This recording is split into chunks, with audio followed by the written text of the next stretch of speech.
来到被称为中国最神秘的边境小城啊，位于中国朝鲜边境的吉林吉安市，吃这边的特色美食啊，高丽火盆。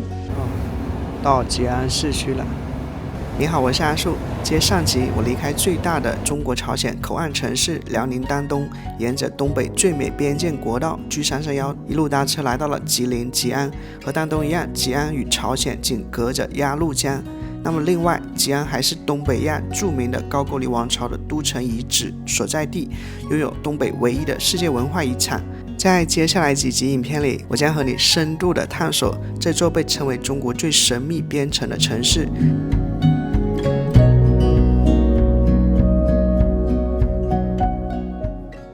2点24啊，从早上的8点半发车，开了整整6个小时，哇，感觉穿过好多的边境县城、乡村、田野、山峦哦，还挺累的。所以我在东北的感觉就是白天的时候争分夺秒去玩，因为天黑太快了，这个阳光太珍贵了。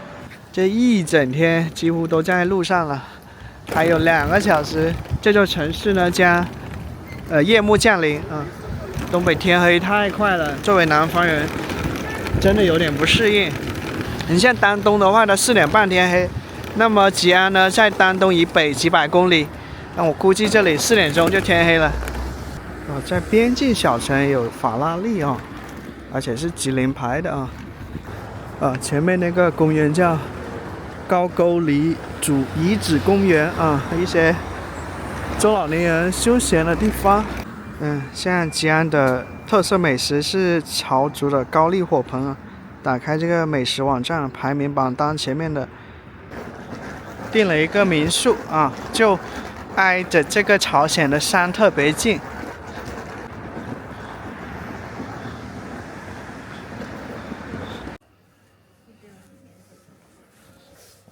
房东留了一个这个锁在这里，然后开锁拿我的房卡。这个民宿在一家酒店里面的，可以啊，不错。开箱在边境小城吉安，小桌子，这边箱里面电视机 WiFi 啊，一个小沙发，还有绿植啊，挺温馨的啊。窗外啊。哇，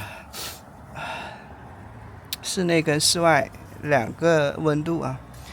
这里是一个有湖泊的公园，已经结冰了，幸福吉安，挺漂亮的。木地板啊，挺干净的。就是在舒适的房间，人都想多住几天。刚才没打开灯，打开灯还是更敞亮。打开灯，又被电了，这东北老是被电，这个静电太厉害了。有洗衣机哦，而且有一点芳香的感觉，能看出民宿主人非常用心在打理他家的这个民宿。你真的用心做的话，顾客是可以体会到的。虽然没有很豪华，但是很整齐，很干净。今天是从早上8点半坐车到下午2点半啊，整整坐了6个小时。然后那名司机就挨着我很近，他把司机所有不应该做的事情都做了，一边方向盘一边抽烟，一边方向盘一边嗑瓜子，一边开车一边跟老婆视频，安全带呢那扣子又坏了，哇，反正就是我都不太敢打瞌睡，哇，真的好美啊，这个景色，躺在一个沙发上看着窗外的阳光照亮的山，白色的房子。结冰的湖泊，然后那个蜿蜒的小桥，有点萧条的树木啊，一切是那么的秋色浓郁，真好。虽然下面是马路，但是没有车的时候还挺安静的。小城的话，它车辆也不多哈。这个桌台有香氛啊，洗手间里面也有香氛，就是那种房间虽然不是很大，但是很温馨。人坐在这里面的话，出去的欲望都变小了一点点。这种有一次性杯子的，这里有1瓶吉安2瓶免费的矿泉水啊。这个细节做的挺好的，真的一个吹风机啊，一次性鞋套2个，马桶坐垫啊，牙刷牙具，还放洗衣液在这里了，不多见啊，太贴心了。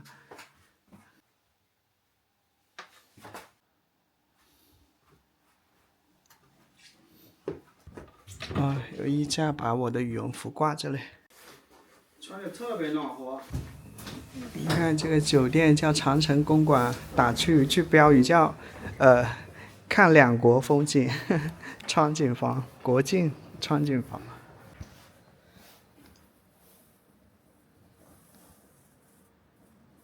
这是房东给的开房指南，里面还附带了美食推荐哈。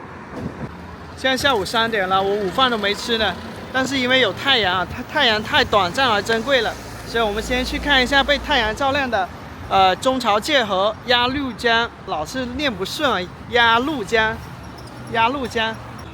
我住的这一栋楼呢叫长城公馆，它是一个酒店啊。但是我的民宿在里面，如果你的酒店客房住的比较高的话，是可以看到这个朝鲜的那边的景色的，所以它标榜自己的房间叫边境一眼望两国。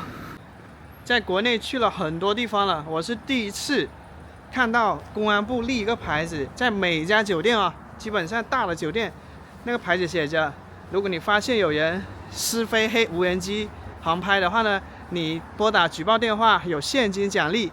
这个地方塔斯汀中国汉堡啊，我们来的还挺是时候的。鸭绿江游船码头，再晚一点来的话，这个山就没有太阳照耀了啊！眼前滚滚流淌的鸭绿江，朋友们，你们能看到吗？这个积水包围着的那3栋房子哈，那应该是这种边防哨兵的一个居所吧。对面是没有乡村的，只有一些，我感觉像是军事设施啊。你看那里这个岗哨亭啊，吊车上一面红旗飘飘的啊。我来到了被称为最神秘的边境小城的，位于长白山南路的吉安市，隔着不宽的鸭绿江，对面就是北朝鲜。这里的吊车在清理河道。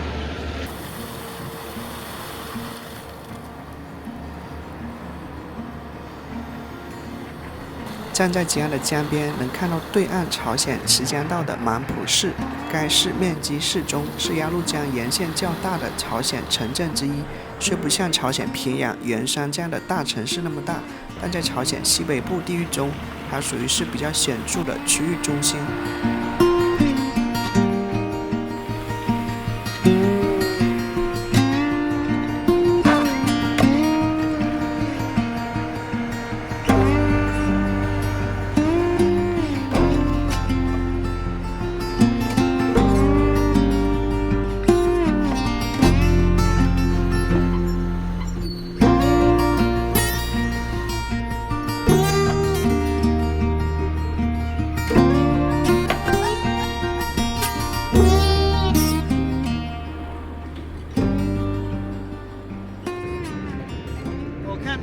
朝鲜那边有一个男的骑摩托车，我听说就是在朝鲜啊，只有有钱人才能骑得起摩托车，穷人都骑自行车。那么汽车的话就是靠国家分配的，所以就3种车辆区分就3个阶层啊。刚才呢是金黄色的一个山丘啊，现在太阳马上沉入西山了，所以这个变得更加暖了，然后就有一点红褐色的一个感觉了哈。更暧昧的颜色啊！我们能看到远处的朝鲜那边的山上有一个烟囱啊，冒着乌黑色的烟。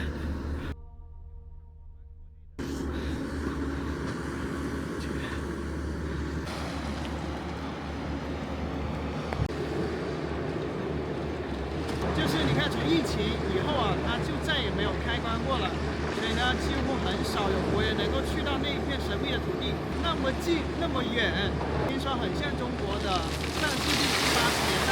我可能是看老电影看的比较多啊，所以挺怀念过去的一些年代的。吉安最美，因为有你。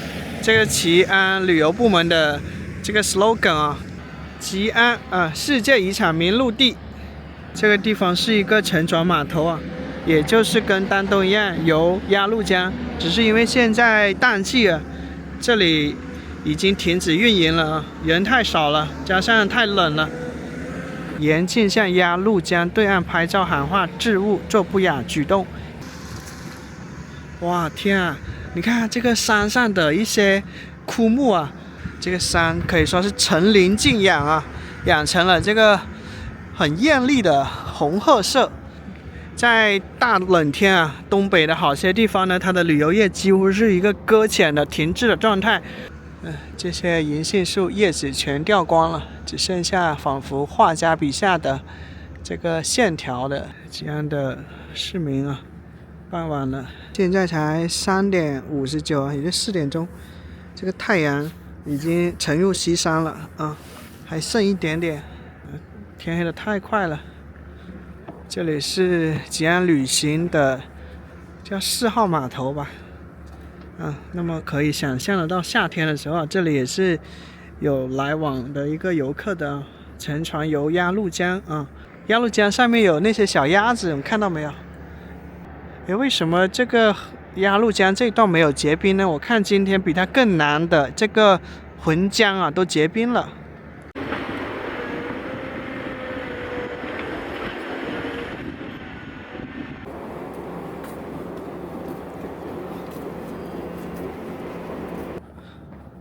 越是傍晚越冷了啊。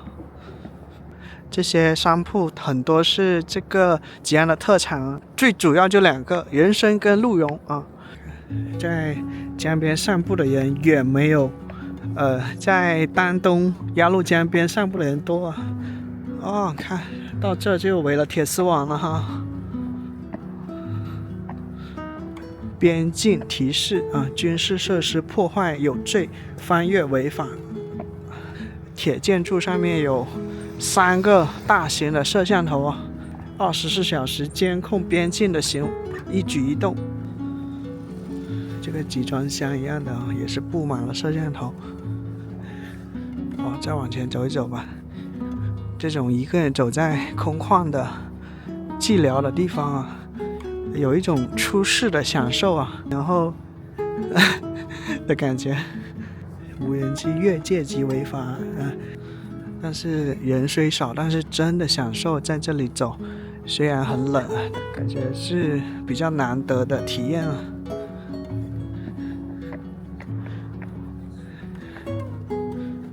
卖的这个是边境江景房呀，那我想起我在丹东住的就是这个国境江景房呀，我住了地晚218元的那个房间，也能看到鸭绿江跟对岸的朝鲜，也并没觉得有什么特别的。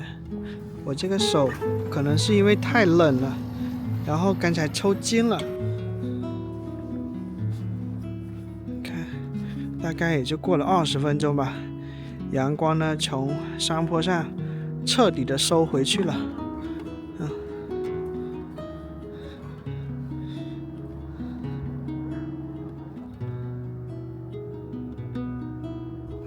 鸭绿江游船码头成立于1999年，游船8艘，总客位343，游江30分钟左右；快艇20艘，总客位199。吉安港到朝鲜码头15分钟左右，吉安港到青年陵15分钟左右，吉安港到江桥满府30分钟左右啊。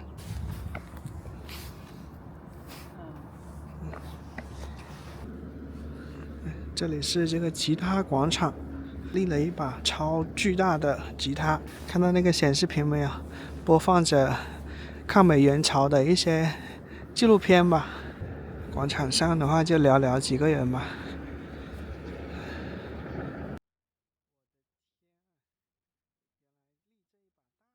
看，冬季暂停营业啊。东北啊，很多地方夏天经营的一些旅游景区啊，它冬天就停业了。这种旅游业停摆的状态，所以来东北旅游的人啊是要比夏天少得多的。除了一些以雪著称的一些景点以外啊，但是以雪著称的景点主要集中在更北的黑龙江，你像辽宁啊、吉林啊，并不多。吉林市文化中心，我看到一些很年轻漂亮的女孩拿着这个好像是证书一样哈，心花雀跃的从里面走出来。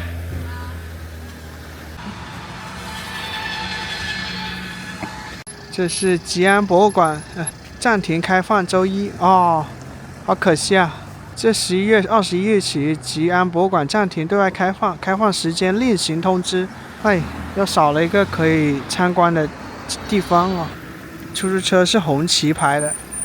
后来一名吉林的出租车告诉我，在吉林，特别在长春一带，很多老出租车报废更新时会被引导优先换成红旗汽车，其背后的原因很简单，支持本地汽车产业。因为长春就是中国一汽集团的大本营，而红旗正是一汽旗下最重要的自主品牌。一汽呢，早在1953年就在长春建厂，是中国最早的汽车制造企业之一。这里很让我想到这个去年去的中朝边境小城啊，比这个更小，叫长白朝鲜族自治县。它的建筑呢也是装饰了这样一种民族灯画的哈。你看还没到4点半呢，就亮灯了。这就是东北啊，昼短夜长啊的冬天开始了。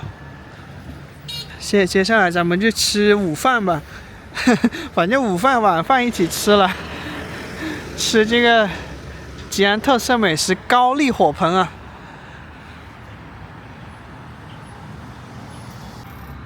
是吧？4点半都没到，这城市就亮灯了。我们能看到对面墙上的灯画啊，是一头梅花鹿。那么吉安的特产，最为人所知的就2个，一个是人参，一个是梅花鹿。那么梅花鹿的鹿茸啊，也是这里这个特产店的一个主角啊。这里的特色美食是高丽火盆啊，甚至形成了一条叫火盆街啊。我们去吃高丽火盆，好可惜啊！我其实挺想看看吉安博物馆的，因为吉安呢是高句丽皇朝的这个都城所在啊。那么这里了解高句丽是最合适不过的了。哦，原来这个地方也盛产葡萄的。这交警站在马路正中央，车来车往的。这就是我住的民宿窗外的景色，面对一个公园，这个湖面全部结冰了。刚才的鸭绿江怎么还滔滔流水的呢？有朋友要问啊，我住的那家民宿叫什么名字？它就叫这个长城公馆初心民宿啊。吉安出租啊，红旗。如果你在中国旅行，你会去到很多边境城市，你会发现红旗出现的频率要高得多。哦，这个十字路口。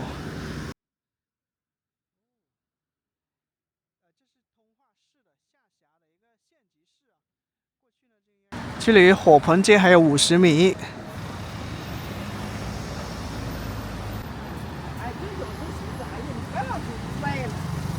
这城市快天黑了。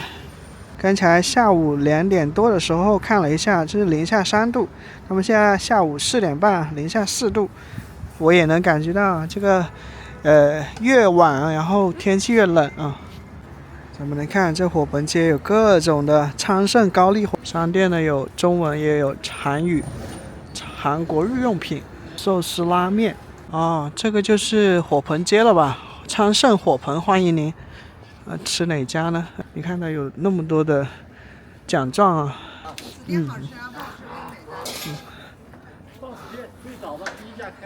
第一家开的。好好好，这个街道人很少。盘风高丽火盆，这家人还挺多。周一啊，可能人太少了吧？2到3人，我一个人能吃完吗？没事，你走。这样能耽误你吗？能拍照吗？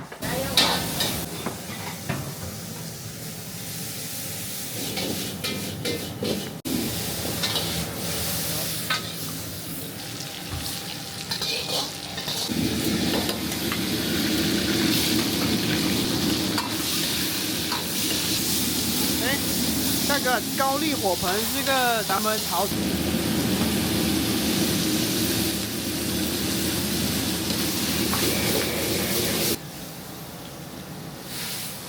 哇，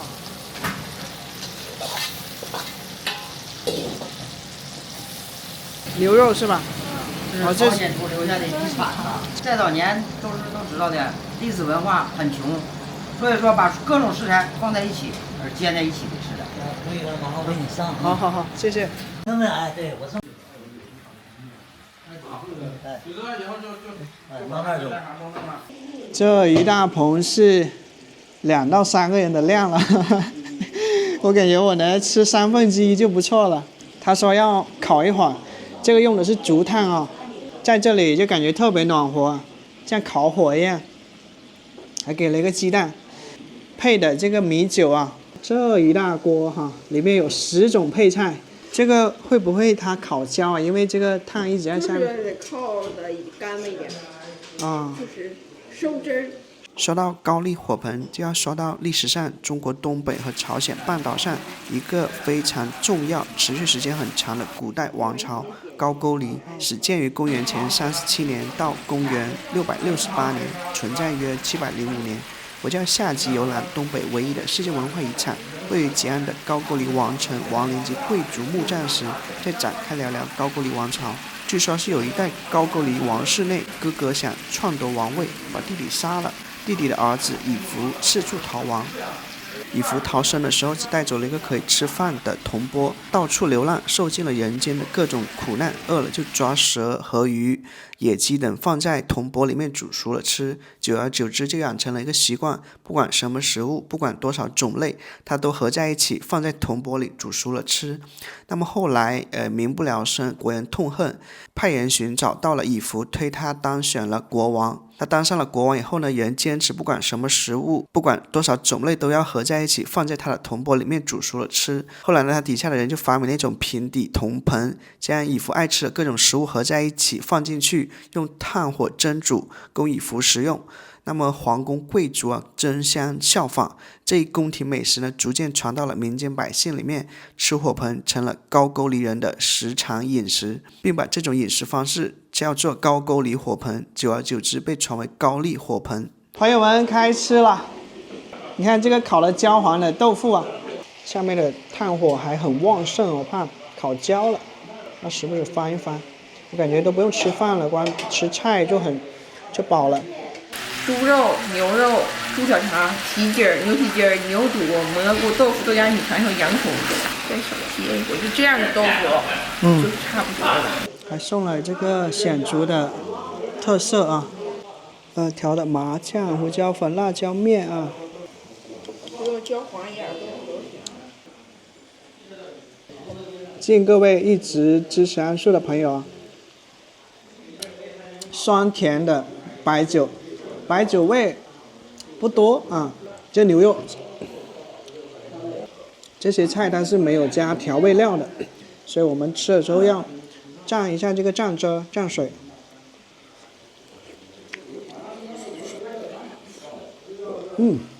这米肠，哇！所以这顿是中餐还是晚餐？那个豆腐从白色的现在就烤成这个金黄色了啊！吃这一大锅，然后配一点白米酒，这一天最幸福的时间了。而且您是鲜族的吗？不，老板是鲜族，老板是鲜族，大部分都是汉族。说白了，这不省劲吗？对，一锅都出来了。这个最传统的是用它取暖，取完暖了，完了不用叶菜。就取暖了以后，刚好就放一锅菜上去。对，再一个哈，咱说它到老就不热乎嘛，咱说你要不热，一会儿不就凉了吗？对。这样不硬。因为朝族生活的地方又比较冷哈。对。好，我赶紧吃了。好了，可以吃了，这就是蹄筋儿。蹄筋，猪小肠，然后蹄筋，就是来一口这个蹄筋哈。这个是最传统的米肠。米肠，对，最传统的米肠。这个是蘑菇。蘑菇，鲜蘑，这是蘑菇。蘑菇，先来一块蹄筋啊，蹄筋好吃。这牛肚啊，没味道，要蘸一点酱。现在大姐帮我们炒饭了，打个鸡蛋。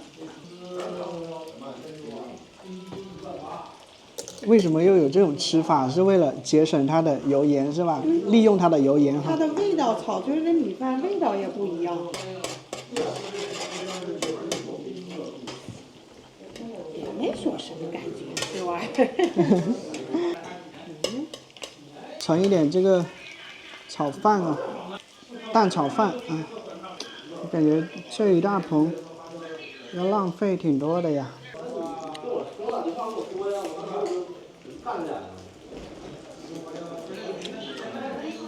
要是旅行中有一个能够聊得来的话，玩得来的旅伴一起吃这锅美味的高丽火盆的话，真的是锦上添花。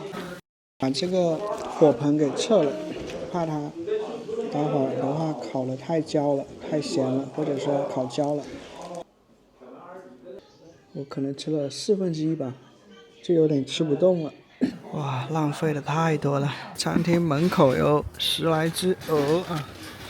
哎，说一说这个高丽火盆吧，它有10种配菜，其中的牛肉、牛肚、牛蹄筋啊，分量不多，1、2片、2、3片，并且它们已是熟食，放到已经炒好的一些豆芽、豆腐、香菇里面。因为我一个人吃的很慢，而且我胃口又很小，所以烤着烤着就焦了。等我把火撤的时候，已经是有一些已经烤糊了，有一些呢就是又干又柴啊。这一顿高丽火盆的话是90多元哦。说多好吃吧，也没有多好吃，就是吃个新鲜吧。就主要看那个蘸水的味道，你调成的蘸水是什么味儿，那么它就是什么味，它很快就焦了。好温馨的小房间，吉安的夜色吧。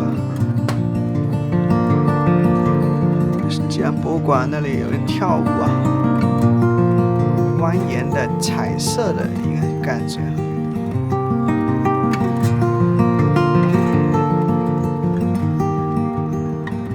哇，这里特别暖和，就是外面真的是不宜久留，在这里就显得特别舒适。